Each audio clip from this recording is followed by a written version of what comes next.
Cerita kali ini dilanjutkan dengan diperlihatkannya Lufan yang tampak menyadari sesuatu saat hendak pergi dari tempat ia menemukan Azure Dragon. Setelah itu ia pun langsung mengambil benda yang setengah badannya tertimbun oleh salju, kemudian membukanya. Dan saat benda itu dibuka, ternyata di dalamnya ada sebuah Dragon Language Resonance. Lalu Lufan pun berpikir jika ia menggunakan Dragon Language Spell secara bersamaan, maka itu akan dapat meningkatkan kekuatan sebesar 100%.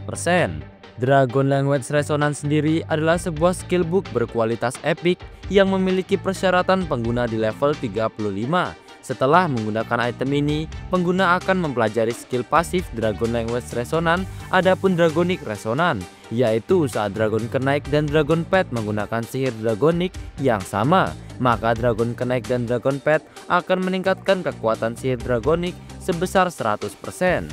Kemudian sembari memperhatikan skill book Dragon Language Resonance itu, Lufan pun kembali berpikir jika saat Azure Dragon dijinakan, keahliannya pasti akan setara dengan Azure Dragon King, dan dengan Dragonic Resonance maka dua Dragonic spell yang diucapkan olehnya dan Azure Dragon akan menjadi 2 kali lebih kuat, tetapi sayangnya ia baru bisa mempelajari skill itu di level 35. Oleh karena itu, sepertinya ia harus menghubungi Du Yakyu di rumah Tianhua dan menggunakan hak istimewa bulanannya untuk mendapatkan gulungan pet slot expansion. Kemudian di sisi lain terlihat Sencai melambaikan tangannya ke arah Lufan dan menanyakan apakah yang sebenarnya sedang ia lakukan di sana. Lalu Cangkong pun juga menanyakan apakah Lufan sedang menikmati pemandangan indah sendirian.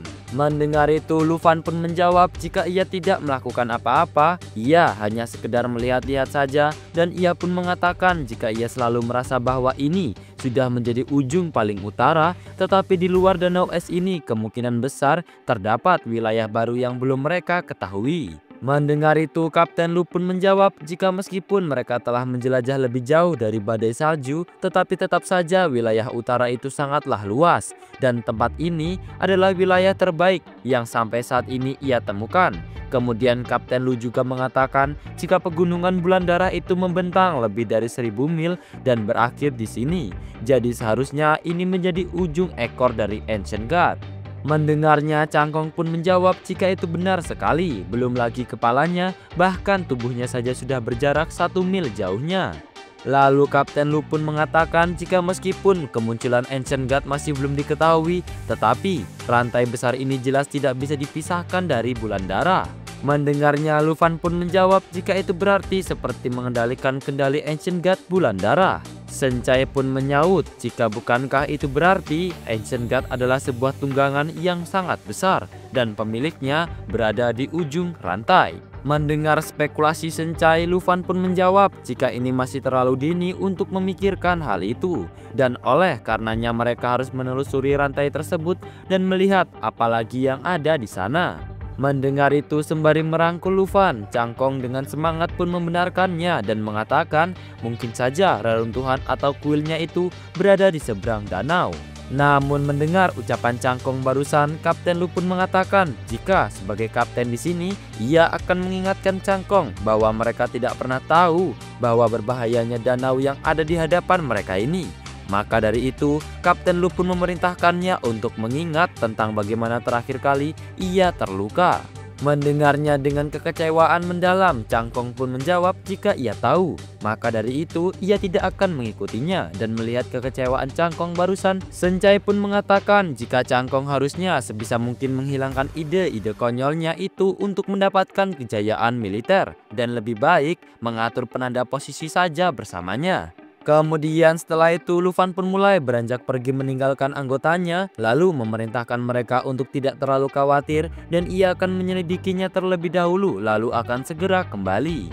Mendengar itu, Kapten Lu pun mengiyakannya dan mengatakan jika sebelumnya ia pasti tidak akan setuju dengan Lufan, tetapi sekarang ia tidak akan menahannya. Kemudian setelah itu Lufan pun segera memanggil Xiaoye untuk keluar dan berubah menjadi bentuk naga penghancur. Lalu segera setelahnya Xiaoye pun keluar.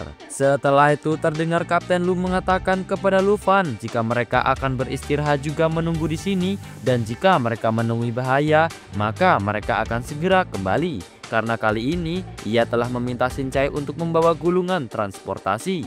Jadi jika terjadi kecelakaan maka mereka bisa berteleportasi ke barak. Lalu di sisi lain terlihat pula Shincai memukul kepala Cangkong seraya mengucapkan selamat tinggal dan hati-hati kepada Lufan. Mendengar itu sembari mengeluarkan sayapnya, Lufan pun mengiyakannya dan memerintahkan agar ia tidak usah khawatir. Kemudian setelahnya Lufan pun lantas langsung mengajak Xiaoye untuk segera pergi. 2 jam kemudian terlihat Lufan dan Xiaoye masih terus menjelajah. Lalu terdengar Lufan mengatakan jika ternyata tempat ini sangat luas dan ia pun tidak bisa melihat ujung rantai ini. Karena itu akan terlalu lama. Namun setelahnya sebuah panel muncul dan memberitahu Lufan jika sekarang ia telah memasuki area reruntuhan Violent Corpse. Melihat itu Lufan pun berpikir jika sisa-sisa mayat, maka dengan cara ini semuanya sudah sesuai. Namun saat Lufan memeriksa berapakah level area dari Violent Corpse, itu tidak menunjukkan hasil. Dan ini pun membuat Lufan kembali berpikir jika ini sama persisnya dengan penemuan di kerajaan Steri, yaitu ada sebuah area misterius di sebelah Ancient God. Dan setelahnya Lufan pun jadi bertanya-tanya jika apakah yang terjadi pada orang-orang yang pergi ke kuil Gunung Suci dan berubah menjadi Holy Servant. Maka dari itu seharusnya ada keadaan yang serupa di reruntuhan ini. Namun di saat yang sama tiba-tiba saja Xiaoye berhenti dan ia mengeluarkan sebuah auman yang begitu keras, membuat Lufan jadi bertanya-tanya apakah yang sebenarnya telah terjadi kepada Xiaoye. Tetapi beberapa saat kemudian Lufan pun menyadari sesuatu dan ia melihat sebuah peti mati hitam yang sangat besar tersegel oleh rantai di bawah danau es. Kemudian saat Lufan berusaha menganalisa peti itu dengan Eye of Appraisal, itu tetap tidak menunjukkan hasil identifikasi apapun. Dan lagi-lagi itu pun membuat Lufan berpikir jika inilah rahasia Violent Corpse yang sama sekali tidak teridentifikasi seperti bulan darah. Namun setelahnya Lufan pun kembali menyadari sesuatu jika sekarang sebuah bayangan muncul dari bawah peti yang tersegel itu. Melihat hal itu Xiaoye pun lantas menjadi sangat agresif dan membuat Lufan harus segera menenangkannya. Setelahnya dengan wajah panik Lufan pun berpikir jika Xiaoye saja bisa merasa sangat tidak tenang, yang berarti Xiaoye jelas bukanlah tandingan bayangan gelap ini. Dan tak hanya itu, semua hasil identifikasi pun tak ada yang diketahui, jadi ia tidak boleh bertindak gegabah.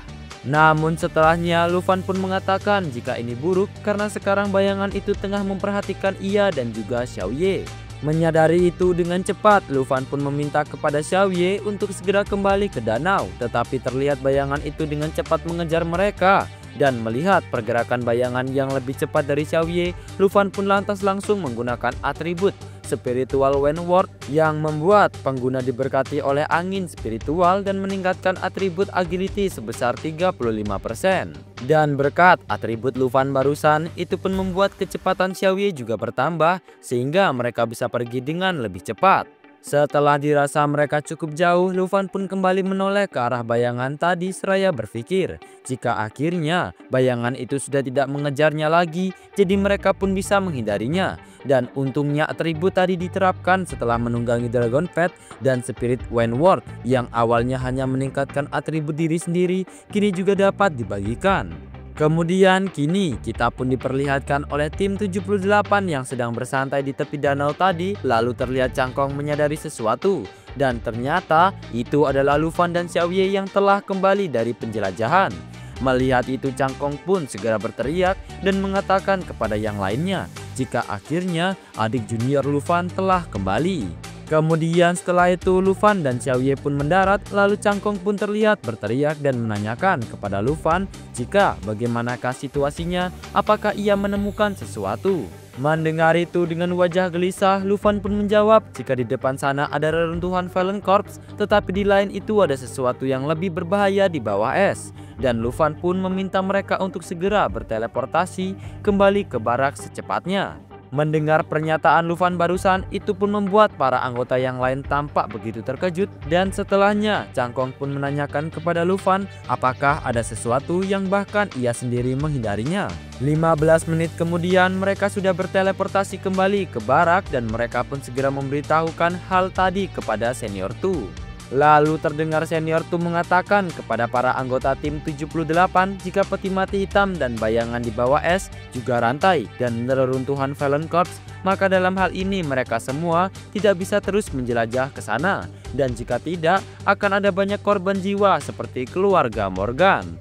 Mendengarnya, Lufan pun menjawab jika peti mati hitam di bawah es itu seperti tersegel dan kehadiran bayangan hitam yang tidak diketahui di danau itu juga membuat Xiaoye merasa tidak nyaman.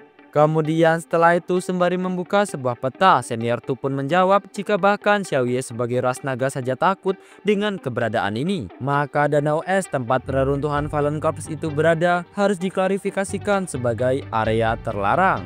Lalu senior 2 pun memerintahkan kepada Kapten Lu untuk segera membatalkan semua jalur penjelajahan yang mungkin melewati reruntuhan Valen Corps, dan ia juga meminta agar Kapten Lu mengirimkan lokasi danau es ini ke para petinggi di Longdu.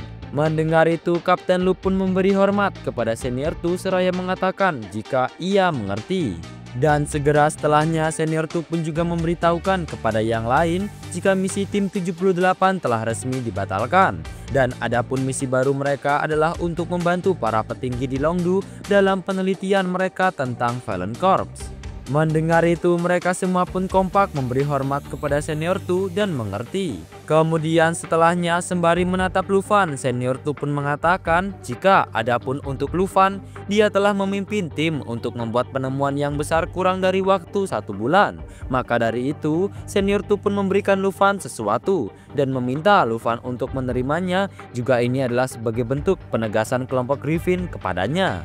Dan diketahui barang itu sendiri adalah sebuah lencana militer perak resimen Griffin kualitas epik aksesoris. Melihat itu, Lufan pun berusaha untuk menolaknya seraya mengatakan jika ia hanya mewakili tanggung jawab dan misi resimen Griffin, lagi pula ia hanya akan tinggal di sini sebulan, dan saat ini ia juga sudah memiliki lencana perunggu.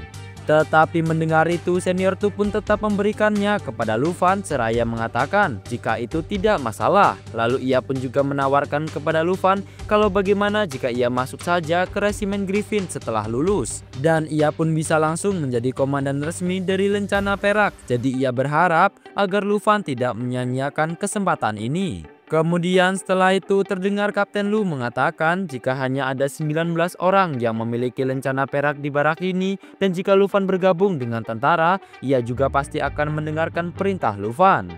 Mendengar itu dengan wajah sedih yang dibuat-buat, Cangkong pun mengatakan jika Lufan telah dipromosikan menjadi lencana perak lagi, ia sungguh iri sekali dengannya. Mendengar itu Lufan dengan senang pun menjawab kalau begitu ia tidak akan sopan jika menolaknya.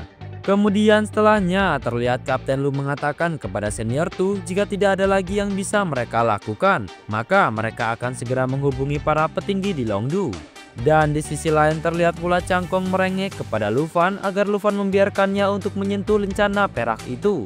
Lalu terdengar Sensei mengatakan jika Cangkong itu sungguh memalukan. Kemudian menanggapi pertanyaan Kapten Lu, tadi senior 2 pun menjawab jika ia mempersilahkan semuanya untuk segera pergi menghubungi para petinggi di Longdu, tetapi untuk Lufan, ia tetap harus berada di sini. Beberapa saat kemudian terlihat senior 2 sedang mencari sesuatu di rak buku seraya mengatakan kepada Lufan jika misi perkembangan mereka telah berkembang pesat setelah Lufan datang ke wilayah ujung utara, dan senior 2 pun sangat menginginkan Lufan tetap berada di sini selamanya. Tetapi sayangnya, batas waktu meminjam Lufan akan segera tiba.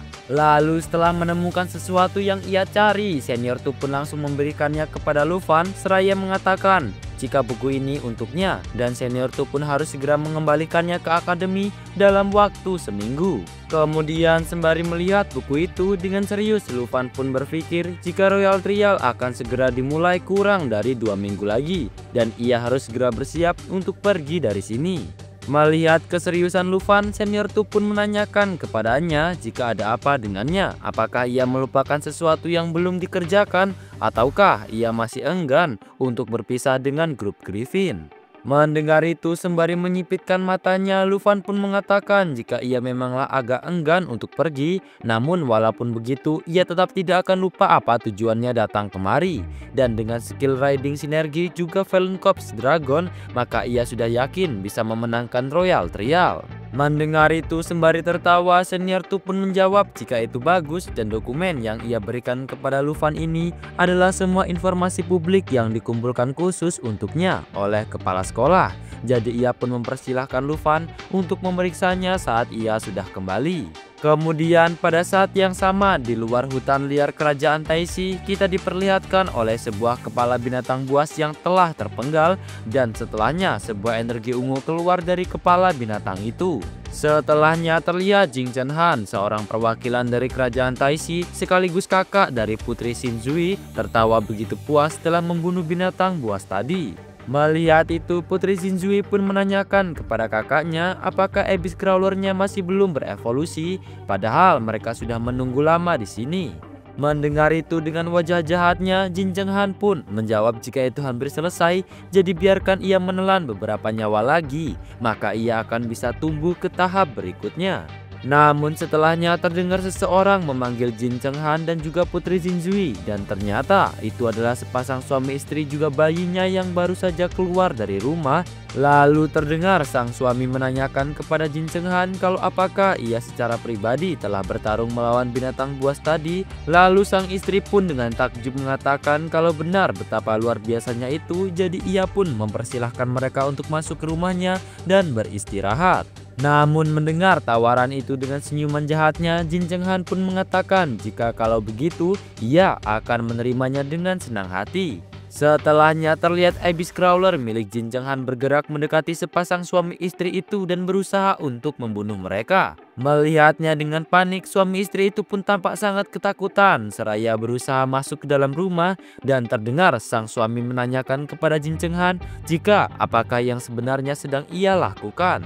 Melihat itu, Chen Tianji pun meminta agar Pangeran Jin Cheng-han berhati-hati untuk tidak melukai warga sipil secara tidak sengaja.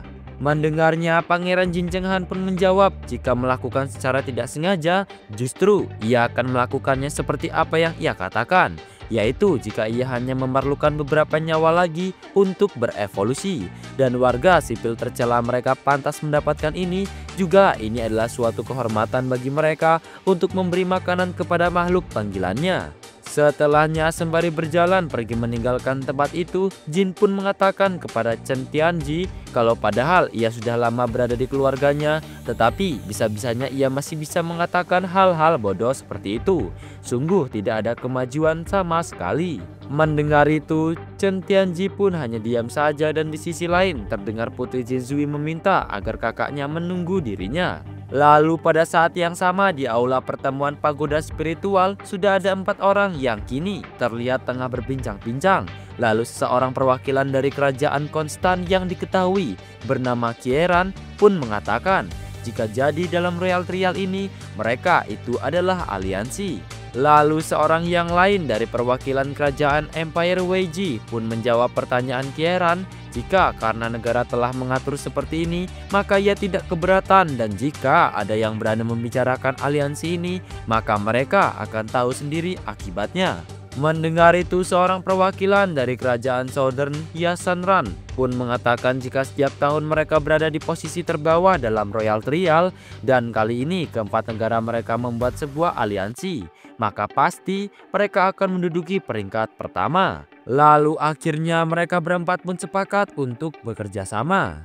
Kemudian setelah itu kini kita diperlihatkan oleh sekumpulan orang-orang yang berada di area kawah gunung berapi aktif kerajaan Snow. Lalu terdengar seorang berjas hitam mengatakan kepada tuan mudanya jika sang patriark telah mengirimkan pesan yang memintanya untuk mempersiapkan keberangkatan.